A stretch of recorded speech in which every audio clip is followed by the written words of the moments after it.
Assalamualaikum warahmatullahi wabarakatuh. Waalaikumsalam warahmatullahi wabarakatuh. Waalaikumsalam warahmatullahi wabarakatuh. Selamat pagi buat semuanya. Semoga sehat selalu.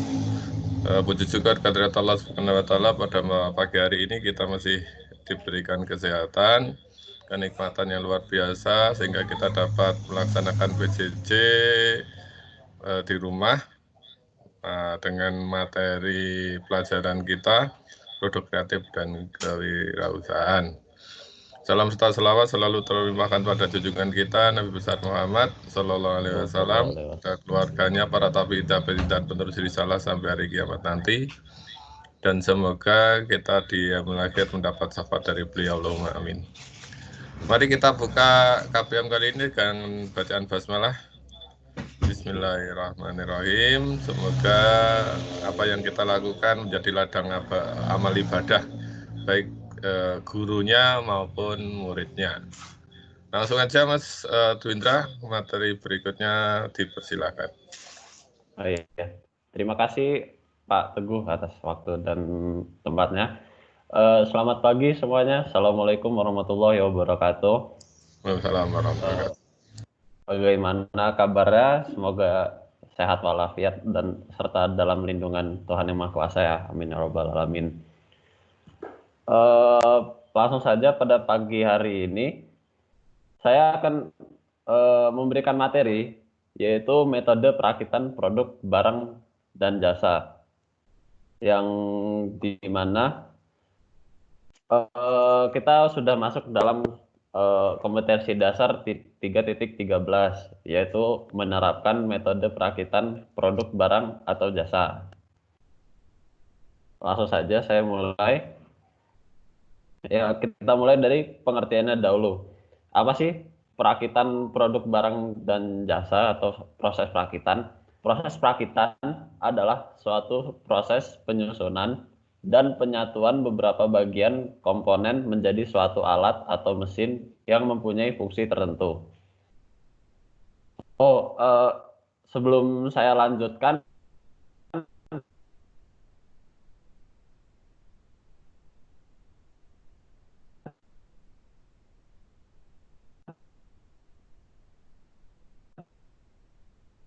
ini semua materi supaya bisa diperhatikan ya, atau mungkin bisa dicatat. Saya lanjutkan. Di dalam suatu proses perakitan itu perakitan termasuk di dalamnya adalah yang pertama pasangan semua bagian komponen menjadi suatu produk. Yang kedua adalah proses pengecangan. Yang ketiga proses inspeksi dan pengujian fungsional. Dan keempat pemberian nama atau label. Kelima pemisahan hasil yang baik dan yang buruk. Dan yang terakhir adalah pengepakan dan penyiapan untuk pemakaian akhir. Atau dalam kata lain, proses perakitan adalah suatu proses dalam proses produksi yang di dalamnya adalah menggabungkan bahan awal menjadi hasil jadi gitu.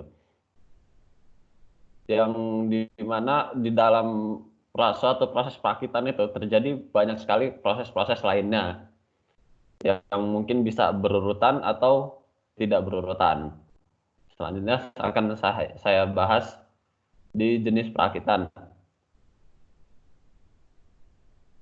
Jenis perakitan terbagi menjadi dua, yaitu yang pertama adalah perakitan manual. Yang dimana perakitan manual adalah sebagian prosesnya dilakukan secara konvensional atau masih menggunakan tenaga manusia dan menggunakan peralatan yang sederhana. Contohnya sendiri yaitu proses produksi tahu atau tempe seperti digambar, yang dimana untuk menghasilkan tahu atau tempe yang berkualitas gitu masih digunakan bahan-bahan dan teknik konvensional gitu. Lalu yang kedua adalah perakitan otomatis. Mohon maaf di PowerPoint-nya typo. Di mana perakitan otomatis adalah perakitan yang dikerjakan oleh sistem otomatis dan menggunakan peralatan elektromekanik.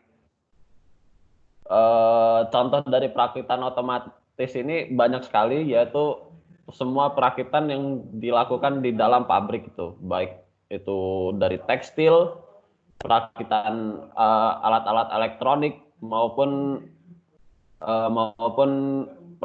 bahkan proses produksi makanan dalam kemasan gitu. Selanjutnya itu adalah metode perakitan. Metode perakitan di dalam suatu proses perakitan itu banyak sekali, ada beberapa metode yang terjadi dalam proses perakitan yang dimana itu digunakan sesuai fungsinya masing-masing gitu, atau produk akhir yang akan dihasilkan. Yang pertama adalah metode perakitan yang dapat ditukar-tukar.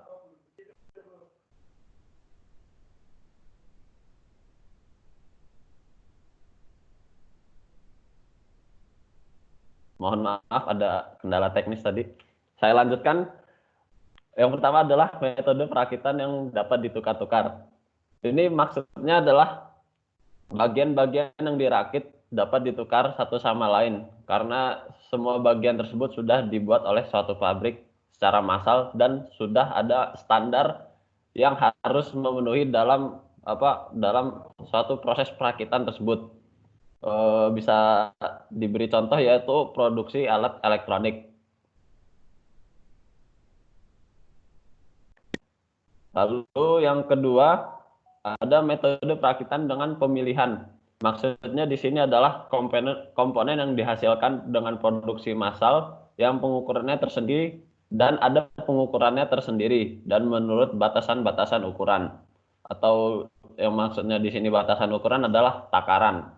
Seperti contohnya adalah proses produksi makanan atau minuman dalam kemasan yang semuanya itu diproduksi secara massal dan di dalamnya itu ada suatu komposisi seperti itu.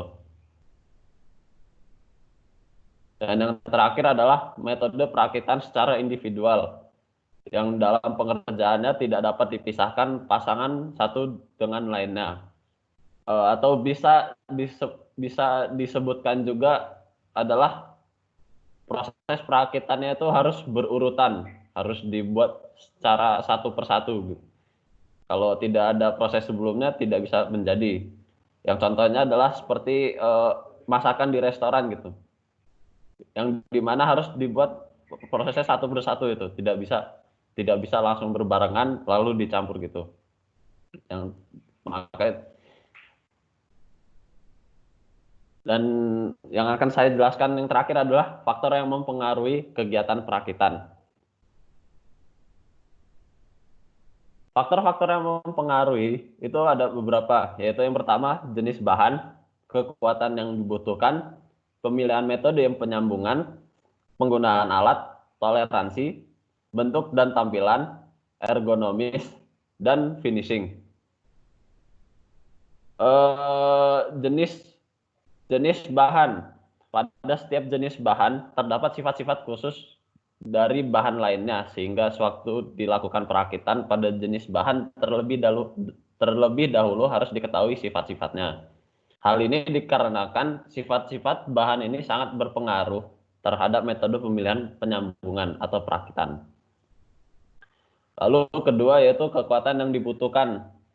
Apa sih maksudnya kekuatan yang dibutuhkan ini? Kekuatan yang dibutuhkan itu maksudnya pertimbangan kekuatan yang dibutuhkan dalam suatu konstruksi. Sebaiknya sudah dihitung terlebih dahulu pada saat merencanakan konstruksi produk yang akan diproduksi.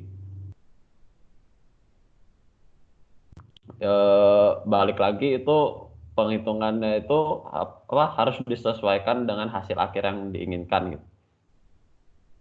Lalu yang ketiga adalah pemilihan metode yang sebagaimana saya sudah jelaskan tadi, pemilihan metode itu harus juga sesuai dengan apa yang akan kita olah gitu. Jadi tidak sembarang memilih metode yang nanti takutnya hasil akhirnya akan berbeda dengan yang kita inginkan. Lalu yang keempat adalah penggunaan alat. Itu maksudnya di sini adalah penggunaan alat-alat bantu dalam proses perakitan atau proses produksi. Yang kelima adalah toleransi. Apa sih maksudnya toleransi itu? Toleransi adalah digunakan dalam perakitan dapat dipertimbangkan berdasarkan pasangan antara elemen yang dirakit menjadi komponen yang lebih besar. Toleransi ini toleransi itu untuk bagian-bagian yang dikenal sebagai interchangeability atau sifat mampu tukar. Jadi misalkan ada suatu bahan yang bisa digantikan dengan bahan yang lain, itu maksudnya dari toleransi. Ya, selama hasil akhir yang dihasilkan tidak berbeda jauh dari standar yang ditentukan. Lalu bentuk dan tampilan itu mempengaruhi kegiatan perakitan. Lalu ergonomis. Apa sih maksudnya ergonomis di sini? Ergonomis dalam perakitan adalah kesesuaian antara produk dengan kenyamanan pemakai. Artinya apabila produk ini digunakan tidak menimbulkan hal-hal yang negatif gitu, seperti mudah capek dalam memakai produk atau membahayakan atau bisa jadi membahayakan produk tersebut. Itu jangan sampai terjadi dalam alat yang kita produksi, barang yang kita produksi seperti itu.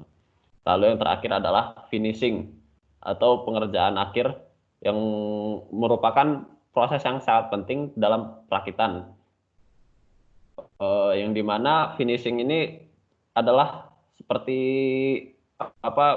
packing gitu atau siap pakainya dan akan mempengaruhi bentuk dan tampilan tadi.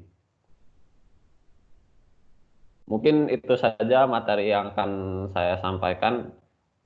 Mungkin ada yang ingin bertanya, silakan. Atau masih ada yang belum jelas gitu. Pak. Ya, silakan.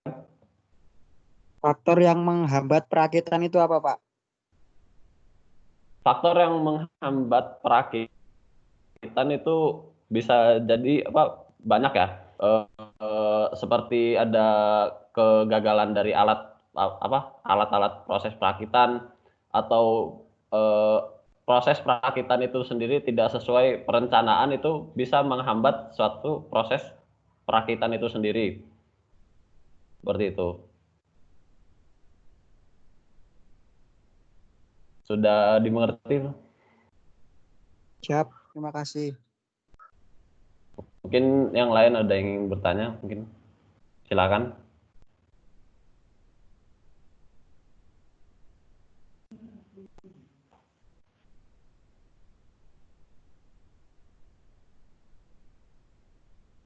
Kalau tidak ada mungkin bisa saya kembalikan ke Pak Teguh. Silakan Pak Teguh. Langsung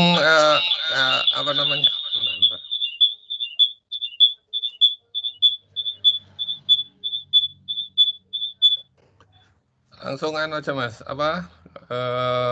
tugas kemarin yang belum mengumpulkan. Oh iya, tugas kemarin sudah saya rekap semua ya. Jadi masih terdapat beberapa siswa yang belum mengumpulkan, sudah saya rekap. Nanti saya langsung share di grup ini ya. Sebentar, di grup WA.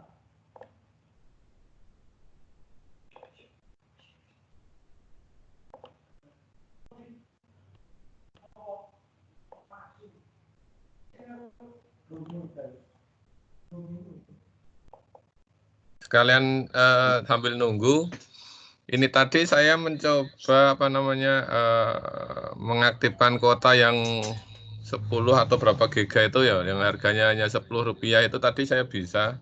Jadi kemarin sudah saya share caranya itu, tolong yang belum itu silakan dipraktekkan.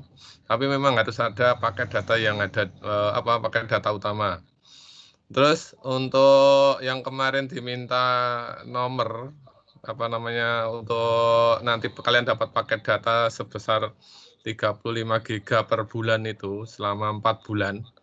Itu kalian harus aktif terus memang nomornya, dan jangan lupa diisi pulsanya, bukan paket, karena kan masa aktif itu tergantung paket apa masa isi, bukan paket datanya.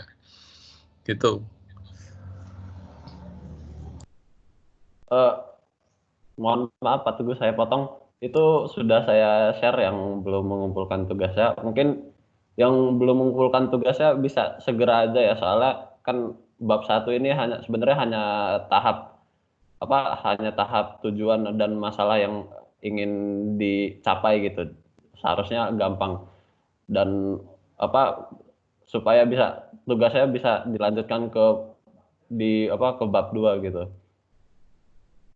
Ya, intinya kalau bab 1 pendahuluan itu tidak harus kalian nulisnya resmi, panjang gitu enggak. Intinya gini, contoh pendahuluan, saya karena kondisi web di sekolah ini belum ada atau apa, maka diperlukan suatu aplikasi atau suatu web yang ada. Terus berikutnya masalahnya karena masalah belum ada web atau aplikasi. Terus judulnya ya aja buat web untuk sekolah mana.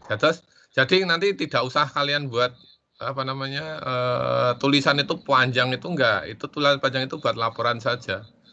Jadi biar kita itu tahu kamu itu membuat aplikasi itu karena apa. Jadi tahu latar belakang masalah yang kamu buat dulu. Contoh, saya mau buat kasir di toko A. Nah, pendahuluannya apa?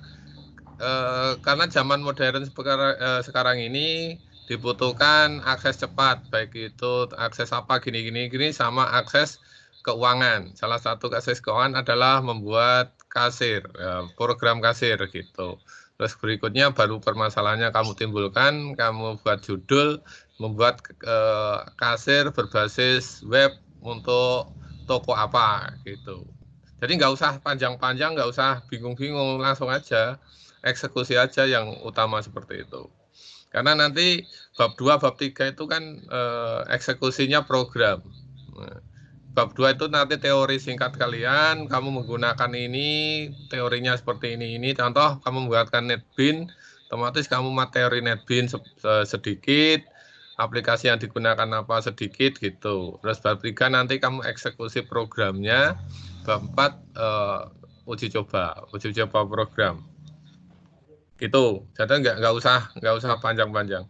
Terus untuk yang pakai data silahkan kamu aktifkan seperti kemarin sudah saya share di WA. Begitu. Kalau udah nggak ada pertanyaan, monggo.